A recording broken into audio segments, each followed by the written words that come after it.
Good morning दोस्तों, मैं आपका दोस्त बीएल आपके अपने YouTube channel all in one with BL पर आपका स्वागत करता हूं। दोस्तों, हम पढ़ रहे थे आधुनिक भारत का इतिहास और आधुनिक भारत के इतिहास में जो हमारा टॉपिक था वो था स्वतंत्रता आंदोलन। और स्वतंत्रता आंदोलन हमने उग्रवादी दल और उदारवादी दल के बारे में पढ़ा और हम गांधी युग पढ़ रहे थे और गांधी युग के पश्चात में भारत छोड़ो आंदोलन आज हम पढ़ेंगे। और ये सारा चैप्टर जो है हमने भाग 1 से 3 तक पढ़ लिया था और आज का हमारा है भाग 4, जिसमें हम भारत छोड़ो आंदोलन और आधुनिक भारत के इतिहास में या स्वतंत्रता आंदोलन के दौरान किन किन महापुरुषों को कौन कौन सी उपाधियां मिली उनके बारे में भी थोड़ा हम देखेंगे। तो बने रहिए मेरे साथ और शुरू करते हैं हमारा आज का टॉपिक। आज का जो हमारा टॉपिक है वो है आधुनिक भारत के इतिहास में स्वतंत्रता आंदोलन का भाग 4। स्वतंत्रता आंदोलन का भाग 4 हम अ, पढ़ेंगे आज, क्योंकि इससे पहले 1, 2 और 3 भाग हमने पढ़ लिया था। तो आज भाग 4 देखते हैं और भाग 4 की हम शुरुआत करते हैं भारत छोड़ो आंदोलन से। भारत छोड़ो आंदोलन के बारे में देखते हैं कि आरंभ में ही कांग्रेस भारत छोड़ो आंदोलन के पक्ष में नहीं थी। जब कांग्रेस भारत छोड़ो आंदोलन के पक्ष में नहीं थी तो गांधी जी ने कहा था, और क्या कहा था कि मैं देश के बालू से ही कांग्रेस से भी बड़ा आंदोलन खड़ा कर दूंगा। मतलब जब कांग्रेस भारत छोड़ो आंदोलन में शामिल नहीं होना चाहती थी तो महात्मा गांधी ने कहा कि अगर आपको शामिल नहीं होना है तो मत होइए, मैं तुम्हारे बिना भी, मतलब देश की मिट्टी से ही तुम्हारे से भी बड़ा आंदोलन खड़ा कर दूंगा। 1 अगस्त 1942 को तिलक दिवस पर इलाहाबाद में नेहरू ने कहा कि हम आग से खेलने जा रहे हैं, ऐसी दुधारी तलवार का प्रयोग करने जा रहे हैं जिसकी चोट उल्टी हमारे ऊपर ही पड़ सकती है। जो भारत छोड़ो आंदोलन था उसके लिए नेहरू ने कहा कि हम आग से खेलने जा रहे हैं, यह आंदोलन एक ऐसी दुधारी तलवार है जिससे हम भी जख्मी हो सकते हैं। 8 अगस्त 1942 को मुंबई के ऐतिहासिक ग्वालिया टैंक मैदान में भारतीय कांग्रेस कमेटी की वार्षिक बैठक के दौरान भारत छोड़ो आंदोलन है उसका प्रस्ताव पास किया गया था। मतलब 8 अगस्त 1942 को ये प्रस्ताव पास हुआ कि भारत छोड़ो आंदोलन चलाया जाएगा और बेबस होकर के फिर उसमें कांग्रेस को मिलना पड़ा था। जब आंदोलन शुरू हो गया तो आंदोलन शुरू होने के बाद में क्या हुआ कि महात्मा गांधी जी ने जो ये प्रस्ताव जैसे ही पास हुआ भारत छोड़ो का, तो करो या मरो का नारा दिया था। तो महात्मा गांधी ने करो या मरो का नारा भारत छोड़ो आंदोलन का जैसे ही प्रस्ताव पास हुआ उसके पश्चात दिया था। आंदोलन प्रारंभ होते ही 9 अगस्त 1942 को सभी कांग्रेस कार्यकारिणी के सदस्यों को गिरफ्तार कर लिया था और गांधी और सरोजिनी नायडू सहित सबको पूना के आगा खा पैलेस में रखा गया था और कांग्रेस को असंवैधानिक संस्था घोषित कर दिया गया था।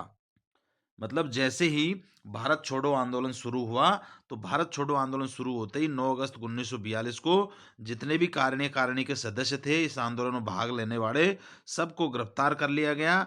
गांधी जी को भी गिरफ्तार किया और सरोजिनी नायडू को भी गिरफ्तार किया और इनको पुणे के आगाह का पैलेस में रखा गया था। और ब्रिटिश सरकार द्वारा जो कांग्रेस को असंवैधानिक संस्था घोषित कर दिया था कि ये कांग्रेस संवैधानिक संस्था नहीं है या फिर ये नीतिगत संस्था नहीं है, क्योंकि कांग्रेस भारत छोड़ो आंदोलन के अंदर आ गई थी। इस वजह से ब्रिटिश सरकार ने इनको असंवैधानिक घोषित किया था।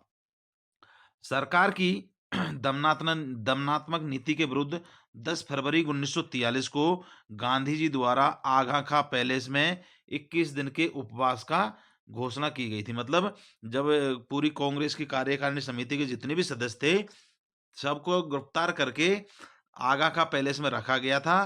तो इस नीति से परेशान होकर के गांधी जी ने आगा खा पैलेस के अंदर ही, मतलब गिरफ्तारी में ही 21 दिन के उपवास की घोषणा कर दी थी। और इस घोषणा से मतलब अंग्रेजों को इनको मतलब जेल से छोड़ना पड़ा था, जो बंद कर रखा था उससे छोड़ना पड़ा था। भारत छोड़ो आंदोलन के दौरान जयप्रकाश नारायण ने आजाद दस्ते का गठन किया था और ये एक भूमिगत आंदोलन था। मतलब मतलब एक जो जयप्रकाश नारायण थे, उन्होंने आज़ाद दस्ते का गठन किया। एक मतलब छोटी सी फौज की टुकड़ी तैयार की एक तरह से, और इसका ये भूमिगत आंदोलन का मतलब ये था कि इसके बारे में किसी को कानो-कान खबर नहीं थी, और ये चुपके से चोरी-छुपे ही जो भी कार्रवाई करते थे, वो करते थे। भूमि अ, भूमिगत भूमिगत जो रेडियो स्टेशन की स्थापना की गई थी, वो बम्बई से नासिक तक की गई थी, और इसमें क्या था, मुख्य जो कांग्रेस के मुख्य कार्य थे, उनकी सूचना का प्रसारण करना था, और इसका संचालन जो है ऊषा मेहता द्वारा किया गया था। बलिया बिहार में, बलिया में गांधीवादी चिंटू पांडे के नेतृत्व में पहले समानांतर सरकार की स्थापना की गई थी। मतलब गांधीवादी थे चिंटू पांडे, इन्होंने बलिया में समानांतर सरकार की स्थापना की थी। इनके नेतृत्व में समानांतर सरकार की स्थापना हुई थी। बंगाल में मिदनापुर के तामलुक जातीय सरकार की स्थापना हुई थी। बंगाल में जो मिदनापुर है, उसमें तामलुक जातीय सरकार की स्थापना हुई। मतलब छोटी-छोटी सरकारें इन्होंने अपने-अपने एरियो में गठित करने शुरू कर दी थी। मुस्लिम लीग ने भारत छोड़ो आंदोलन का विरोध किया, और 23 मार्च 1943 को लीग ने पाकिस्तान दिवस मनाने का आह्वान किया था, क्योंकि इन्होंने पृथक पाकिस्तान की मांग ये लोग कर रहे थे, मुस्लिम लीग में जो भी सदस्य थे। तो इन्होंने क्या है, भारत छोड़ो आंदोलन का विरोध किया था, और इन्होंने विरोध इसलिए किया था कि ये चाहते थे कि अंग्रेज पहले पृथक पाकिस्तान बना दे, उसके पश्चात में भारत छोड़े या उसमें आंदोलन हो। लेकिन मतलब पाकिस्तान का पृथक अस्तित्व में आने से पहले ही ये भारत छोड़ो आंदोलन शुरू हो गया था। इस कारण से मुस्लिम लीग ने इसका विरोध किया था, जिसका लीडर जिन्ना था। तो इन्होंने क्या है, 23 मार्च 1943 को क्या है, पाकिस्तान दिवस मनाने का आह्वान किया था। दिसंबर 1943 में लीग के कराची अधिवेशन में विभाजन करो और छोड़ो का नारा दिया था। मतलब इन्होंने 1943 में जो कराची अधिवेशन हुआ था, उसमें नारा दिया था, और वो अंग्रेजों के लिए दिया था एक तरह से, कि देश का विभाजन करो और फिर देश को छोड़ो। मतलब जो मुस्लिम लीग थी, वो भी चाहती थी कि अंग्रेज देश को छोड़ के चले जाए, लेकिन उससे पहले चाहती थी कि पृथक स्वतंत्र पाकिस्तान का निर्माण हो जाए। तो इस वजह से ये जो भारत का स्वतंत्रता आंदोलन था, उसके विरुद्ध थे। साम्यवादी दल, अकाली दल और हिंदू महासभा ने भारत छोड़ो आंदोलन की आलोचना की थी। देखो, जो साम्यवादी दल था, और जो अकाली दल था, जो पंजाब में था, और हिंदू महासभा थी, इन्होंने भी भारत छोड़ो आंदोलन की आलोचना की थी कि ये आंदोलन ठीक नहीं है। अंबेडकर एवं तेग बहादुर संप्रू ने भी भारत छोड़ो आंदोलन की आलोचना की थी। इन लोगों ने भी भारत छोड़ो आंदोलन की आलोचना की थी। और जर्मनी में जर्मनी में क्या है, सुभाष चंद्र बोस ने जो हिटलर से जाकर के मिले थे। जर्मनी में सुभाष चंद्र बोस जो है, एडोल्फ हिटलर से जाके मिले थे, और इनको हिटलर ने नेताजी की उपाधि दी थी। जर्मनी में जो सुभाष चंद्र जी ने फ्री इंडिया सेंटर की स्थापना की, और इसी संस्था के द्वारा पहली बार जय हिंद का नारा दिया गया था। जो जय हिंद बोलते हैं, उसका नारा सुभाष चंद्र बोस की जो संस्था थी, फ्री इंडिया सेंटर, वहां पर दिया गया था, उस सेंटर में दिया गया था। जुलाई 1943 को रास बिहारी बोस द्वारा आजाद हिंद फौज की कमान सुभाष चंद्र बोस को सौंपी गई थी। इसके पश्चात 21 अक्टूबर 1943 को सुभाष चंद्र बोस ने सिंगापुर में स्वतंत्र भारत की स्थायी सरकार का गठन किया, और जिसका मुख्यालय जो है रंगून में हुआ करता था। तो 21 अक्टूबर 1943 को सुभाष चंद्र बोस ने सिंगापुर में ही मतलब एक स्थायी सरकार का गठन किया, जिसका मुख्यालय रंगून में था। सुभाष चंद्र बोस ने रानी झांसी रेजिमेंट के नाम से महिलाओं के लिए सुभाष ब्रिगेड, नेहरू ब्रिगेड और गांधी ब्रिगेड की स्थापना की थी। तो मतलब महिलाओं के लिए भी ये ब्रिगेड बनाई थी कि ये भी स्वतंत्रता आंदोलन में भाग ले सके। तो रानी झांसी रेजिमेंट के नाम से बनाई थी महिलाओं के लिए। उसमें 3 ब्रिगेड बनाई थी, सुभाष ब्रिगेड, नेहरू ब्रिगेड और गांधी ब्रिगेड। आजाद हिंद फौज के गिरफ्तार अधिकारी, जो आजाद हिंद फौज का गठन किया था, उसके अधिकारी गिरफ्तार थे पी के सहगल, कर्नल गुरुदयाल ढिल्लो और मेजर शाहनवाज खां। और इन पर क्या है, राजद्रोह का आरोप लगा के इनको दिल्ली के लाल किले में नवंबर 1945 में इनके ऊपर मुकदमा चलाया गया था। और इस मुकदमे में जो इनका पक्ष था, वो पक्ष रखा था तेज बहादुर संप्रभु, जवाहरलाल नेहरू, भोला भाई देसाई और के.एन. काटजू ने इनकी दलील रखी थी। और इस दलील में मतलब इनकी दलील को मतलब खारिज करते हुए इनको फांसी की सजा दी गई थी। इनको पहले फांसी की सजा दी गई थी और जब इन लोगों ने दलील रखी तो फिर इसको वायसराय ने माफ कर दिया था। जो आजाद हिंद फौज के जो अधिकारी गिरफ्तार थे उनको फिर वायसराय के द्वारा माफ कर दिए गए थे।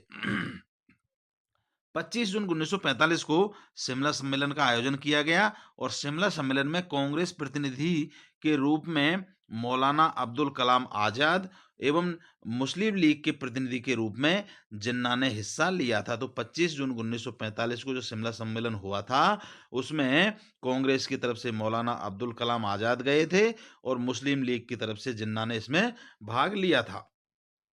18 फरवरी 1946 को बंबई में रॉयल इंडियन नेवी के सिग्नल्स प्रशिक्षण संस्थान एसएमआरएस तलवार के गैर कमीशन अधिकारियों एवं सिपाहियों ने विद्रोह कर दिया और यह विद्रोह शीघ्र ही कराची, मद्रास और कोलकाता तक फैल गया था। मतलब 1946 में रॉयल इंडियन नेवी सिग्नल की जो संस्थान थी एसएमआरएस तलवार, उसके अधिकारियों ने, गैर कमीशन अधिकारियों ने और सिपाहियों ने विद्रोह कर दिया था और ये विद्रोह कराची, मद्रास और कोलकाता तक शीघ्र ही फैल गया था। विद्रोहियों ने एस खान के नेतृत्व में नौसेना केंद्रीय हड़ताल समिति का गठन किया था, लेकिन सैनिकों ने पटेल और जिन्ना, जो सरदार वल्लभ भाई पटेल थे वो और जिन्ना, इनके दबाव में आकर के इनसे जिन्होंने विद्रोह किया था उन्होंने आत्मसमर्पण कर दिया था सरकार के सन्मुख। तो इसके लिए इनको दबाव दिया था सरदार पटेल ने और जिन्ना ने।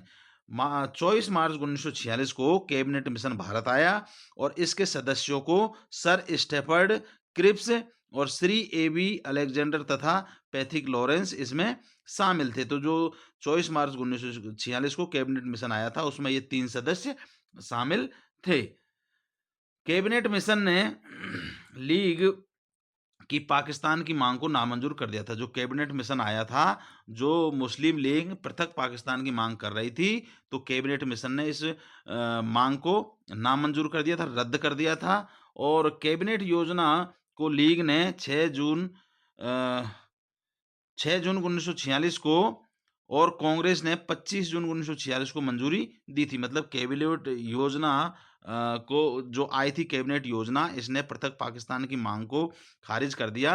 फिर भी इसको 6 जून 1946 को कांग्रेस ने मान्यता दे दी थी, लीग ने मान्यता दे दी थी, मुस्लिम लीग ने। और 25 जून 1946 को कांग्रेस ने कैबिनेट योजना को या कैबिनेट मिशन को मंजूरी दे दी थी। और कैबिनेट मिशन योजना के तहत हुए संविधान सभा के निर्माण के लिए चुनावों में 296 सीटों में से 208 सीट कांग्रेस ने चुनाव लड़ा और 73 सीट पर मुस्लिम लीग ने और 4 सीट पर सिखों ने स्थान प्राप्त किया था। उसके पश्चात 24 अगस्त 1946 को पंडित नेहरू के नेतृत्व में भारत की पहली अंतरिम राष्ट्रीय सरकार की घोषणा की गई और जिसका गठन 2 सितंबर 1946 को किया गया था। तो 24 अगस्त 1946 को पंडित नेहरू के नेतृत्व में अंतरिम राष्ट्रीय सरकार की घोषणा की गई जिसका गठन 2 सितंबर 1946 को किया गया था। 26 अक्टूबर 1946 को लीग के 5 सदस्य अंतरिम सरकार में शामिल हुए थे। मतलब जो अंतरिम सरकार बनी थी नेहरू जी के नेतृत्व में, उसमें 26 अक्टूबर 1946 को मुस्लिम लीग के 5 सदस्य इस सरकार में शामिल हुए थे। 9 दिसंबर 1946 को दिल्ली में संविधान सभा की बैठक हुई और जिसका मुस्लिम लीग ने बहिष्कार किया था। मतलब 9 दिसंबर 1986 को दिल्ली में भारत का संविधान बनाने के लिए एक सभा की बैठक हुई और जिसका मुस्लिम लीग ने बहिष्कार किया था। मुस्लिम लीग ने जिन भी चीज़ों का स्वतंत्रता आंदोलन के दौरान में बहिष्कार किया, तो इनकी सिर्फ़ एक ही नाराज़ी थी और वो नाराज़ी ये थी कि जिन्ना के नेतृत्व में पृथक पाकिस्तान बनाया जाए, प्रथम मतलब स्वतंत्र राष्ट्र अलग से बनाया जाए और वो पहले हुआ नहीं था, इस वजह से ये हर चीज़ का बहिष्कार करते थे। 20 फरवरी 1947 को ब्रिटिश प्रधानमंत्री एटली है ये सॉरी एटली द्वारा ऐतिहासिक घोषणा की गई थी। मतलब 20 फरवरी 1947 जो ब्रिटिश का प्रधानमंत्री था एटली, उसके द्वारा एक घोषणा की गई थी और इसके तहत इन्होंने घोषणा की थी कि 1948 से पहले हम भारत छोड़ देंगे या अंग्रेज भारत छोड़ देंगे। तो जो ब्रिटिश प्रधानमंत्री था इटली, उसने ये घोषणा की थी कि 1948 से पहले हम लोग भारत छोड़ देंगे या सभी अंग्रेज भारत से चले जाएँगे। बेबल ने ब्रेकडाउन प्लान 31 मार्च 1947 तक अंग्रेजों को भारत छोड़ने का सुझाव दिया था। जो बेबल था, उसने एक प्लान दिया कि 31 मार्च 1947 से पहले सभी अंग्रेज भारत छोड़ दें, मतलब ऐसा सुझाव इसने दिया था। उसके पश्चात में पटेल ने कहा कि जिन्ना फिर जब ये सब कुछ अंग्रेजों ने प्लान कर लिया कि भाई हम मतलब 48 से पहले-पहले भारत को छोड़ के चले जाएँगे, तो पटेल ने कहा था कि ये मुस्लिम लीग से तंग आकर के कि अब जिन्ना जो मुस्लिम लीग का नेतृत्व करता था, तो सरदार पटेल ने कहा कि जिन्ना विभाजन चाहे या ना चाहे, पर अब हम स्वयं विभाजन चाहते हैं। मतलब जो जिन्ना था, वो पाकिस्तान का विभाजन अगर चाहे या ना चाहे, उसके चाहने से नहीं चाहने से कुछ नहीं होता, लेकिन अब हम इनको शामिल नहीं रखेंगे, विभाजन अलग पाकिस्तान का होगा ही होगा, हम चाहते हैं इस बात को, ये बात पटेल ने कही थी। सरदार पटेल को भारतवर्ष का बिस्मार्क कहा जाता था। भारतवर्ष का बिस्मार्क सरदार पटेल को कहा जाता था। माउंटबेटन ने 15 अगस्त 1947 को भारतीयों को सत्ता सौंपने का दिन निर्धारित किया था। तो तत्कालिक वायसराय था, वो माउंटबेटन था और 15 अगस्त 1947 को भारतीयों को सत्ता सौंपने का इन्होंने निश्चित कर लिया था।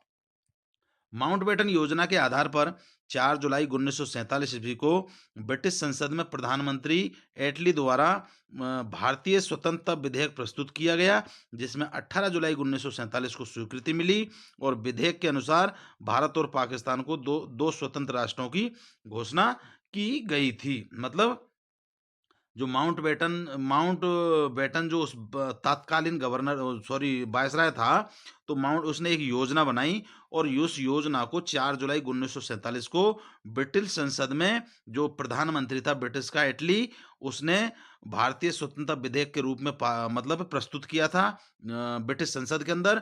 और जब 18 जुलाई 1947 को इस विधेयक को स्वीकृति मिली थी और उस स्वीकृति में ये मिली थी कि भारत स्वतंत्र होगा, लेकिन भारत और पाकिस्तान नाम से 2 स्वतंत्र राष्ट्रों की घोषणा भी इसमें की गई थी, मतलब 2 स्वतंत्र राष्ट्र भी इसके अंदर बनेंगे। तो ये माउंटबेटन योजना के तहत 4 जुलाई 1947 को ब्रिटिश संसद में निश्चित हुआ था। माउंटबेटन योजना को मौलाना आजाद एवं पुरुषोत्तम दास टंडन ने अस्वीकार कर दिया था। मतलब जो माउंटबेटन योजना थी, इसको मौलाना आजाद ने और पुरुषोत्तम दास टंडन ने अस्वीकार कर दिया था कि हमें पृथक पाकिस्तान का मतलब प्रस्ताव स्वीकार नहीं है। बीपी मेनन ने भारत को 2 भागों में विभाजित करने की योजना बनाई थी। जो बीपी मेनन था, उन्होंने 2 भागों में विभाजित करने की योजना बनाई थी भारत को। गांधी जी को माउंटबेटन ने one man boundary force one man boundary force कहा था। किसने कहा था? माउंटबेटन ने गांधी जी को कहा कि ये वन मैन बाउंड्री फोर्स है, मतलब एक आदमी कईयों के बराबर है। 15 अगस्त 1947 को भारत स्वतंत्र हुआ और स्वतंत्रता प्राप्ति के समय ब्रिटेन के प्रधानमंत्री जो क्लीमेंट एटनी थे और कांग्रेस के अध्यक्ष जो है जेबी कृपलानी हुआ करते थे। जब 15 अगस्त 1947 को भारत आज़ाद हुआ, तो उस टाइम पे ब्रिटेन का जो प्रधानमंत्री था वो क्लीमेंट एटनी था और जो भारत में कांग्रेस का अध्यक्ष था वो जेबी कृपलानी हुआ करते थे। उसके पश्चात में स्वतंत्र भारत के प्रथम जो वायसराय थे माउंटबेटन थे, जो तात्कालिक वायसराय थे वो माउंटबेटन थे। तो स्वतंत्र भारत के प्रथम वायसराय माउंटबेटन हो गए और स्वतंत्र भारत के प्रथम भारतीय और अंतिम मतलब वायसराय जो बने थे वो चक्रवर्ती राजगोपालाचारी थे। मतलब जब ब्रिटिश चले गए थे तो स्वतंत्र भारत में वायसराय चक्रवर्ती राजगोपालाचारी को बनाया गया और ये ही प्रथम बने थे। इनके बाद में कोई और वायसराय नहीं बनाया गया था। तो ये था स्वतंत्रता आंदोलन, जिसके बारे में हमने उदारवादी दल, उग्रवादी दल और गांधी युग और ये स्वतंत्रता आंदोलन तक हमने लगभग ये 4 भागों में पढ़ा है। अब इस स्वतंत्रता आंदोलन के दौरान में या आधुनिक भारत के इतिहास में किन-किन लोगों को कौन-कौन सी उपाधियाँ दी गई थी, थोड़ा-सा उनके बारे में देख लेते हैं। तो जो राजा राम मोहन राय थे, उनको राजा की उपाधि अकबर द्वितीय ने दी थी और जो महात्मा गांधी थे, उनको महात्मा की उपाधि रवींद्रनाथ टैगोर ने दी थी। और रविन्द्रनाथ टैगोर को जो है वो गुरुजी की उपाधि महात्मा गांधी द्वारा दी गई थी। महात्मा गांधी को अर्धनंगा फकीर वो कहा था विस्टल चर्चिल ने। महात्मा गांधी को अर्धनंगा फकीर कहा था विस्टल चर्चिल ने और महात्मा गांधी को देशद्रोही फकीर भी विस्टल चर्चिल ने कहा। महात्मा गांधी को one man boundary force Lord Mountbatten ने कहा था और महात्मा गांधी को राष्ट्रपिता सुभाष चंद्र बोस ने राष्ट्रपिता की उपाधि सुभाष चंद्र बोस ने दी थी। सुभाष चंद्र बोस को जो है नेताजी की उपाधि जो एडोल्फ हिटलर ने दी थी और सरदार वल्लभ भाई पटेल को सरदार की जो उपाधि थी बारदौली की महिलाओं ने द्वारा बारदौली आंदोलन की सफलता के पश्चात दी थी। स्वामी विवेकानंद को विवेकानंद की उपाधि महाराज खेतरी के द्वारा दी गई थी और मोहम्मद अली जिन्ना को कायदे आजम की उपाधि महात्मा गांधी के द्वारा दी गई थी और सुभाष चंद्र बोस को देश नायक की उपाधि रविन्द्रनाथ टैगोर द्वारा दी गई थी और राजेंद्र प्रसाद को देश रत्न की उपाधि महात्मा गांधी द्वारा दी गई थी। तो ये कुछ उपाधियां थी जो आधुनिक भारत के इतिहास में या स्वतंत्रता आंदोलन के दौरान दी गई थी। दोस्तों, आपसे रिक्वेस्ट है कि चैनल को सब्सक्राइब कर लीजिए और वीडियो को लाइक करके अपने दोस्तों के साथ शेयर ज़रूर करना और आधुनिक भारत के इतिहास के एक और इम्पोर्टेंट टॉपिक के साथ में मिलता हूँ मैं और जब तक के लिए नमस्कार, धन्यवाद।